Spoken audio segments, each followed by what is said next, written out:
pour ce mois nouveau qui nous a été accordé une fois de plus. Dans la présence de notre Dieu, je rends grâce à Dieu pour tous ceux-là qui participent en prière matériellement à ce que cette émission continue de bénir et puis d'arroser des vies de plusieurs. C'est grâce divine sur les ondes de Canal 24 avec le concours de la production de tous les services et sous-services de Canal 24 Télévision, Alex Photo qui est aux commandes sur la supervision du directeur général. Nous allons prendre un moment de prière encore une fois de plus ce matin et nous allons entrer en ce mois nouveau dans ce que Dieu veut, dans sa volonté parfaite. Je vous invite maintenant à vous disposer et ensemble nous allons prier avant d'entrer dans les Écritures. Notre lecture de ce matin sera basée dans le livre de Matthieu 8 au chapitre 1 à 3. Nous prions au nom de Jésus. Seigneur, nous te bénissons, te rendons grâce une fois de plus parce que tu nous as accordé le privilège d'être là.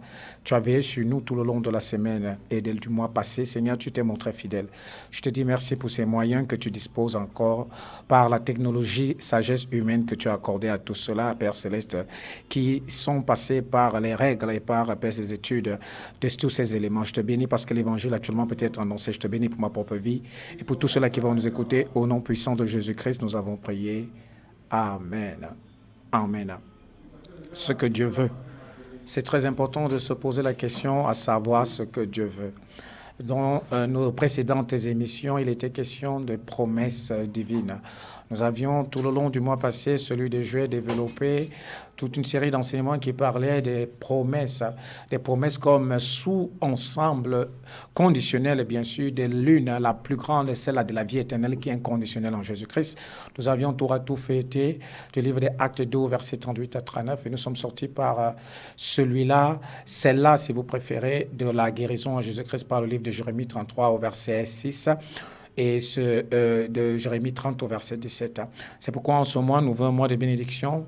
Nous sommes le 8e mois, comme le 8e jour, un jour nouveau là où le Seigneur veut certainement enlever l'opprobre, comme c'était avec le cas de la circoncision physique, une manière d'ôter. J'appelle ça la honte à quelqu'un. C'est pourquoi ce matin, nous allions lire dans la version Louis II, bien évidemment, de l'évangile de notre Seigneur Jésus-Christ, Matthieu chapitre 8 au verset 1 à 3. Je lis au nom de Jésus. Lorsque Jésus fut descendu de la montagne, une grande foule le suivit.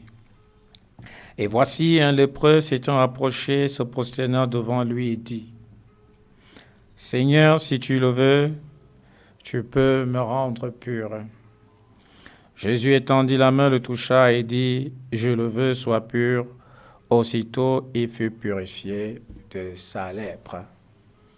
Oui, ici c'est un cas de lèpre dans les Écritures. N'oublions pas, la Bible est toujours d'actualité. C'est la parole vivante, efficace, plus tranchante que quiconque épée à double tranchant. Elle s'adresse encore à quelqu'un ce matin qui certainement se pose des questions. Est-ce que dans mon état de lèpre, dans les temps passés, ici, c'était une maladie qui condamnait déjà la victime à l'exclusion, au rejet, à toutes sortes, j'appelle ça quoi, d'humiliation, de mépris et de rupture avec le reste de la société. La lèpre ici, je vais la présenter comme le péché qui souille l'âme, qui souille le corps, qui souille même l'esprit de l'homme. Je présentais la lèpre ici comme une situation qui fait en sorte que tu n'es pas du tout admis ou admise à être dans les mêmes endroits que certaines personnes. Et il y a des personnes aujourd'hui là qui sont alitées, loin de leur famille, ne pouvant pas avoir accès à la visite. Il y a des personnes aujourd'hui, à cause de leur délabrement, de leur, j'appelle ça quoi, pauvreté, de leur ignorance, de leur même physique, ou bien de leur statut social qui sont à considérer comme ces lépreux. Elles sont rejetées, elles sont abandonnées, elles sont maltraitées, elles sont humiliées. Mais c'est pas ce que Dieu veut pour toi. La Bible nous dit ici, lorsque le lépreux lui s'est approché de Jésus-Christ, il a dit, « Si tu veux, tu peux me rendre pur. » La bonne nouvelle que j'ai pour quelqu'un ce matin, c'est que le Seigneur peut, il peut tout. Comme il est écrit dans le livre de Luc, chapitre 1, verset 37, « Rien ne lui est impossible. » C'est pourquoi le Seigneur voudrait te rendre pur. Souffres-tu de lèpre physique? Souffres-tu de lèpre spirituelle? La main de l'Éternel est tendue ce matin encore au moyen de cette émission télévisée. Grâce divine, la grâce de Dieu sur les ondes. Je veux parler ici à quelqu'un qui a été longtemps meurtri dans sa chair. Tu as un handicap visible, tu as un handicap invisible, tu as des lacunes, tu as des limitations, tu as toutes sortes de problèmes, tu es accablé, tu es incompris. Ce que le Seigneur Jésus-Christ est venu faire encore, c'est de te rendre encore, de te recevoir, lui, dans sa présence. Le Seigneur Jésus-Christ te tend la main ce matin. Est-ce que tu es prêt donc à venir à Christ? Est-ce que tu es prêt à reconnaître que c'est lui qui a été destiné à être victime propitiatoire pour ton salut? C'est celui que le Seigneur a fait retomber toutes sortes de châtiments. Il n'est plus question que tu sois exclu dans ta famille. Il n'est plus question que tu sois exclu dans ton établissement. Il n'est plus question que tu sois exclu dans ton foyer. Il n'est plus question que tu sois exclu dans ton quartier. Il n'est plus question pour toi que tu sois exclu dans ton activité. Parce que le Seigneur Jésus-Christ te tend la main ce matin. Dieu veut te rendre pur parce que notre Dieu, c'est un Dieu de pureté. C'est un Dieu de sainteté. C'est un Dieu de communion. C'est un Dieu de communauté. C'est un Dieu qui de partage et puis d'amour.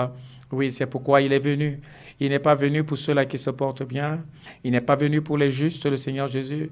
Il n'est pas venu pour tout cela, j'appelle ça quoi, qui sont déjà dans un état, je vais appeler ça, d'aisance, de bien-être, de félicité. Il est venu effectivement pour des lépreux. Comme dans la société traditionnelle israélite, il était question de rejeter, de mettre en quarantaine, d'exclure, de ne pas avoir de contact, de communion, de relations avec des lépreux. C'est le cas encore pour plusieurs aujourd'hui. Il y a des personnes, parce que vous n'aviez pas un diplôme d'études supérieures, qui ne vous respectent pas, qui ne vous admettent pas, qui ne vous invitent pas, qui ne vous considèrent pas. Mais pour Christ, ce n'est pas ça le problème. Il vous regarde comme un être fait à son image et selon sa ressemblance. Il y a des filles aujourd'hui là, parce que vous n'êtes pas mariés, vous n'êtes pas admises, vous n'êtes pas appelés, vous n'êtes pas sollicités, vous n'êtes pas fréquentés. Le Seigneur ne regarde pas à ça. Si vous n'aviez pas encore fait d'enfants, si vous n'avez pas encore bâti une maison, si vous n'aviez pas un emploi stable, si vous n'aviez pas des biens de ce monde, il y a des personnes qui considèrent plus des autres par rapport à leurs avoirs, par rapport à leur intelligence, par rapport à leur beauté. Mais ce n'est pas le cas pour Jésus-Christ. Le Seigneur Jésus-Christ se connaît dans cette condition d'handicap physique, d'handicap spirituel, dans cette condition de bassesse, d'humiliation, de honte, dans cette condition de confusion. Il te tend la main ce matin. Est-ce que tu es prête? Est-ce que tu es prêt à recevoir cette grâce? Une grâce qui coule encore dans ces ondes, dans ce mois nouveau. C'est un mois assez spécial. C'est un mois de nouveaux commencements. C'est un mois d'un départ glorieux. C'est un mois où le Seigneur veut purifier ta vie, veut purifier tes activités, veut purifier ta santé, veut purifier ton être, tes pensées, tes sentiments, afin que tu sois réellement à son image, selon sa ressemblance, et que tu reflètes sa gloire. Est-ce que tu es donc prêt ce matin? Si tu es prêt, je t'invite à revenir au Seigneur et dire au Seigneur, Seigneur, je sais que j'ai des problèmes de masturbation, c'est que j'ai des problèmes de mensonge, ça c'est une forme de lèpre, j'ai des problèmes de vérité, j'ai des problèmes de pardon, j'ai des problèmes de haine, j'ai des problèmes de sorcellerie inconsciente, j'ai des problèmes de jalousie, j'ai des problèmes d'escroquerie, de vol.